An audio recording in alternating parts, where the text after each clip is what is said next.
Growing up, our house felt like a military camp. My father, a college teacher, ran things very strictly.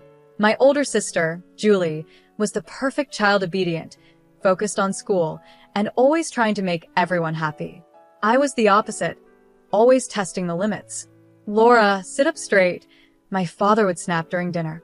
"A lady doesn't slouch." I'd roll my eyes, sit up, and then slouch again the moment he wasn't looking. It was a constant power struggle. My mother didn't say much, but she was just as strict. She would give me disapproving looks at my clothes or the friends I chose. "What will the neighbors think?" she would always ask. Even though home felt stifling, I found small ways to create my own space. I started dating Paul when I was 17. He was 20, and in college, everything my parents wouldn't want for me. We kept it secret, meeting whenever we could. For a while, I felt like things were finally going my way. I had plans to go to college and escape my parents' strict hold. But life had other plans. A few months after my 19th birthday, I started feeling sick in the mornings. At first, I thought it was stress from my upcoming exams, but soon I couldn't ignore it anymore. I still remember standing in a small gas station bathroom, holding a plastic pregnancy test in my shaky hands. One pink line appeared. Positive. I was pregnant. The next few days felt like a blur. I couldn't stop thinking about what to do. I knew I had to tell Paul, but every time I tried to call him, I lost my nerve. Finally, I couldn't avoid it any longer. We met at our usual spot, a small park away from everyone's eyes. Paul smiled when he saw me, but his smile quickly faded when he noticed my expression. "Laura, what's wrong?" he asked, reaching for my hand. I pulled away, hugging myself. "I'm pregnant," I blurted out. The silence that followed was heavy. Paul's face went through so many emotions: shock, disbelief, and finally, fear. "Are you sure?" he asked. I nodded, tears welling up in my eyes. I took 6 tests, and they were all positive. Paul ran his hands through his hair, his eyes suddenly cold. "You need to get rid of it. An abortion, Laura. It's the only option. We're too young for this. It'll ruin our lives." I couldn't believe what I was hearing. This was Paul, the boy I thought I loved, telling me to get rid of our baby like it was nothing. "Get out of my sight," I hissed, turning away from him. He left without another word, leaving me alone with the heavy decision I had to make. Telling my parents was even harder. I waited until after dinner, when my father was sitting in his usual spot in the living room, reading the newspaper. My mother was knitting and Julie was there too, standing in the background. "I have something to tell you," I said, my voice shaking. My father lowered the newspaper and looked at me suspiciously. "What is it, Laura?" he asked. I took a deep breath. "I'm pregnant." The reaction was worse than I could have imagined. My father's face turned red as he started yelling about shame and disappointment. My mother burst into tears, crying about what the neighbors would think. Julie just stood there, shocked and disgusted. "You'll get an abortion," my father said once he had calmed down enough to speak clearly. "We'll find a discreet clinic. No one has to know about this mistake." At first, I didn't want to listen, but the pressure from my family was too much. A few days later, I found myself sitting in a doctor's office. My mother and Julie sat beside me like guards. The doctor, a kind woman in her 50s, looked over my charts with a frown. Then she looked up at me, her eyes full of concern. "Laura, I need to tell you something important," she said gently. "Because of your medical history, if you have an abortion, there's a high chance you may never be able to have children again." Her words hit me hard. Never be able to have children again? Suddenly, the choice was clear. "No," I said, my voice stronger than I expected. "I'm not doing it. I'm keeping the baby." My mother gasped, and Julie rolled her eyes, but I stood my ground. The drive home was tense and silent. When we walked through the door, my father was waiting, expecting news. "Well," he demanded. "She wouldn't do it." My mother spat, frustrated.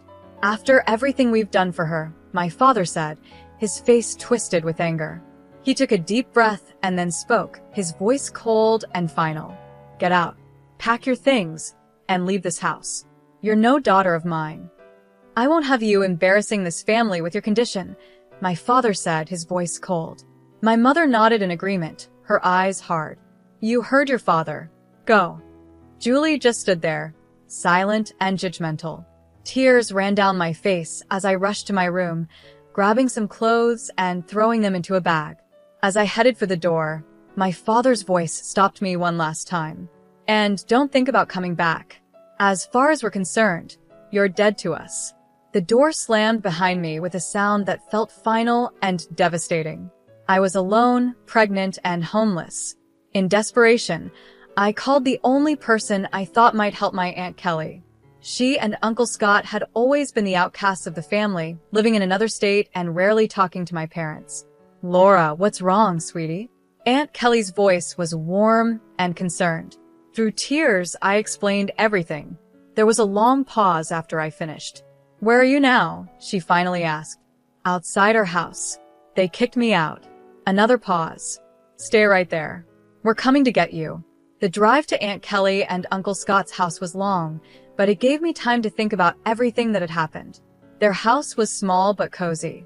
As soon as we arrived, Aunt Kelly fussed over me, making sure I ate something, while Uncle Scott carried my bag to the spare room, which would now be mine.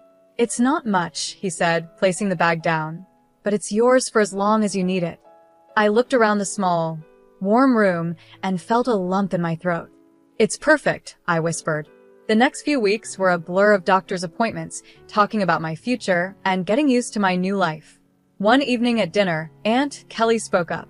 We've been thinking, she said, we want to help you continue your education.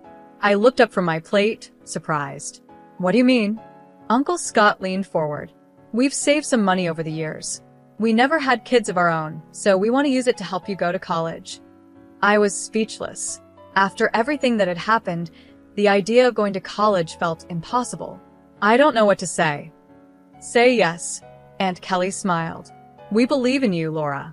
This baby doesn't mean the end of your dreams. With their support, I enrolled in a local community college, majoring in business management. It wasn't easy, juggling classes, doctor's appointments, and the challenges of pregnancy, but I was determined to make it work. I also found a job as a waitress at a local restaurant. The owner, Evelyn, was a kind woman who understood my situation and was flexible with my hours. It wasn't much, but it helped me save for the baby and contribute to Aunt Kelly and Uncle Scott's household. The day my son was born was the most terrifying and beautiful day of my life. After hours of labor, I held him in my arms, amazed by his tiny fingers and toes. Aunt Kelly and Uncle Scott stood nearby, smiling proudly like grandparents. What are you going to name him? Aunt Kelly asked softly. I looked down at my son, peacefully asleep in my arms. Jack, I said. It means God is my judge, because no matter what anyone else thinks, I know I made the right choice. As I adjusted to being a mother, juggling a newborn with college classes and work, I often thought about my parents and Julie. Did they know about Jack? Did they regret what they had done? But I pushed those thoughts aside. I had a new family now, one that accepted and loved me unconditionally. One day, during a rare break, I was scrolling through social media when a post caught my attention. It was from Julie. My heart skipped a beat as I read it, excited to announce that Paul and I are engaged. Can't wait to start our life together. The photo showed Julie smiling, her arm around Paul, the same Paul who had abandoned me and our child. They looked so happy, like nothing had ever happened. A wave of emotions hit me: anger, hurt, and betrayal. But then I looked over at Jack, peacefully playing in his crib, and I realized something important. I didn't need their approval. I didn't need their love. Everything I needed was right here. The years went by quickly in a blur of diapers, textbooks, and late-night study sessions. My last semester was especially tough.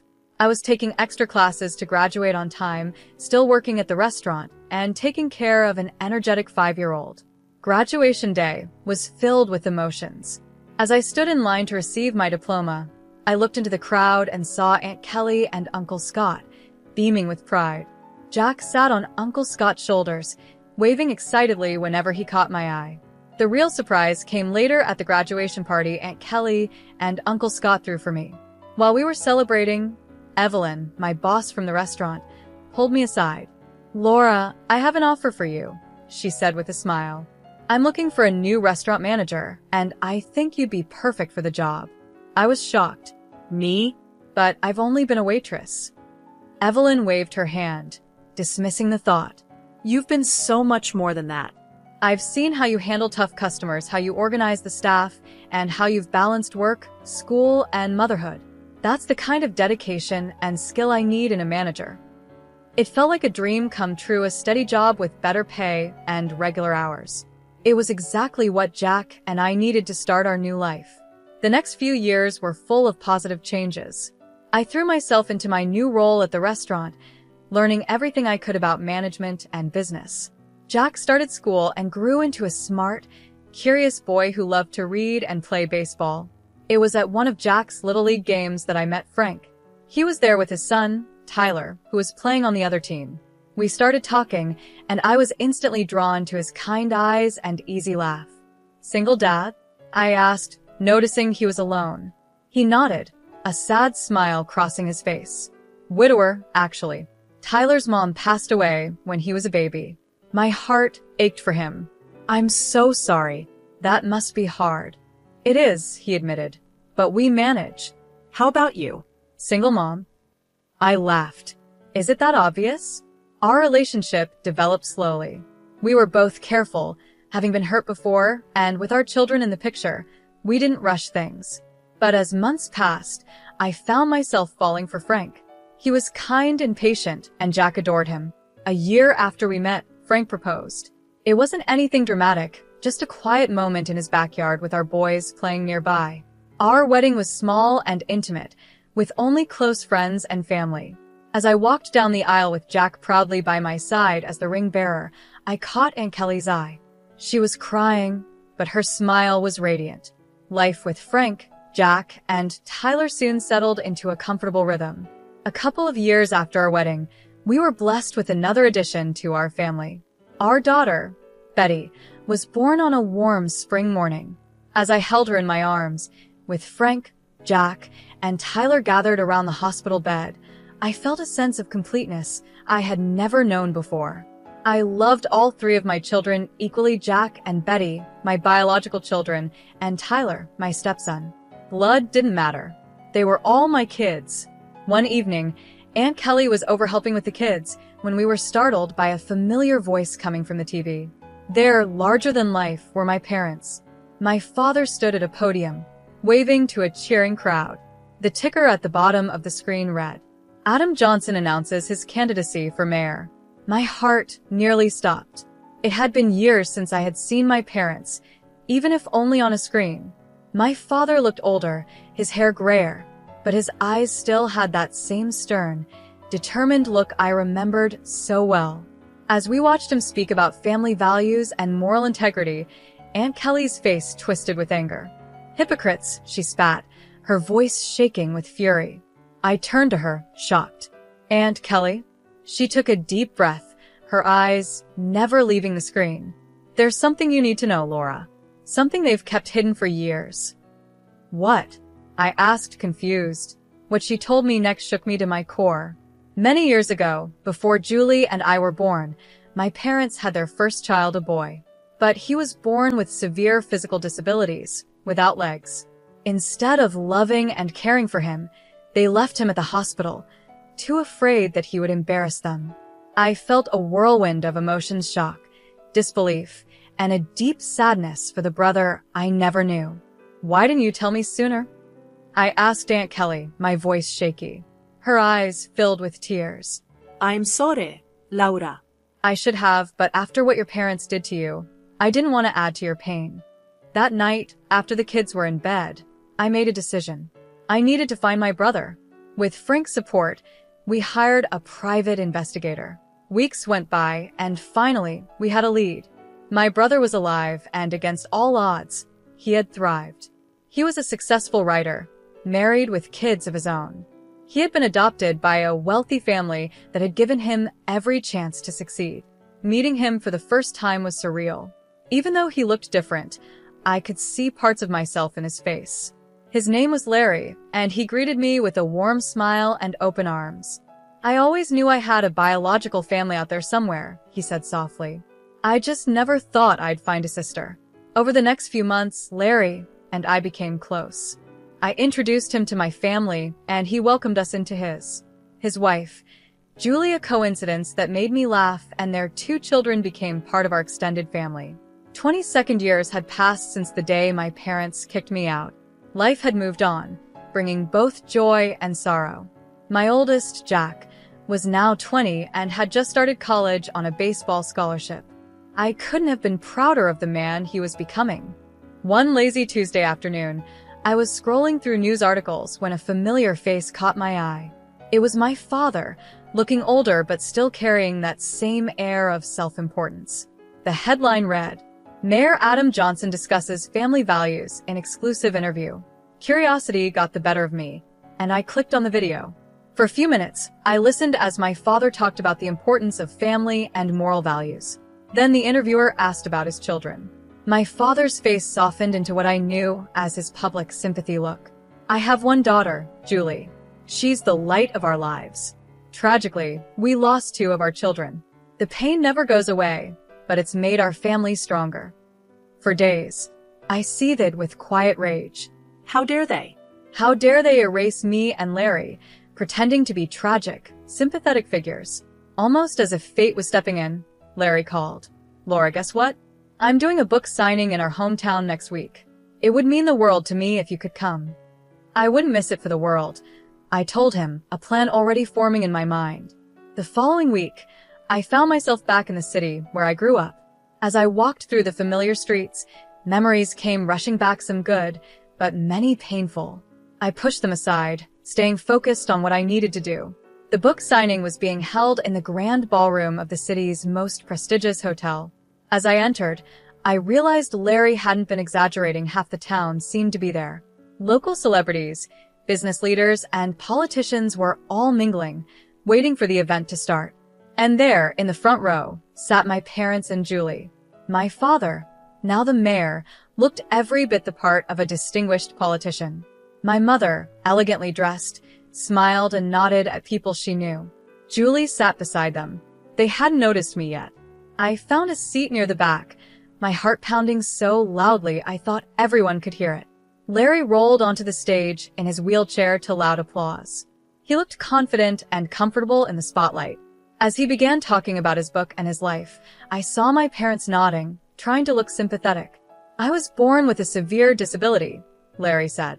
"No legs and other health issues.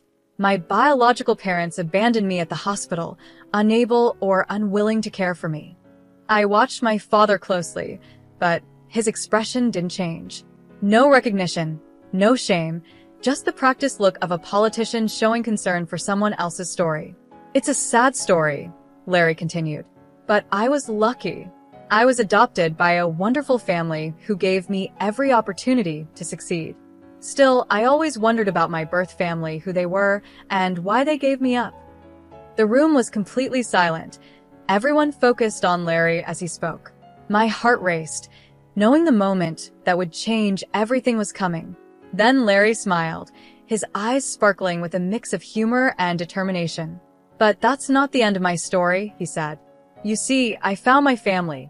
My sister Laura is here today." He turned toward me, extending his hand. "Laura, would you join me on stage?" A gasp spread through the audience as I stepped into the spotlight. Many faces showed recognition. After all, I had grown up in this town. But the most dramatic reactions were in the front row. My parents' faces went pale, their expressions shifting between shock, fear, and realization. Julie looked like she had seen a ghost. They knew their carefully built image was about to fall apart. My parents stood quickly, clearly planning to make a fast exit, but I wasn't about to let them escape the truth again.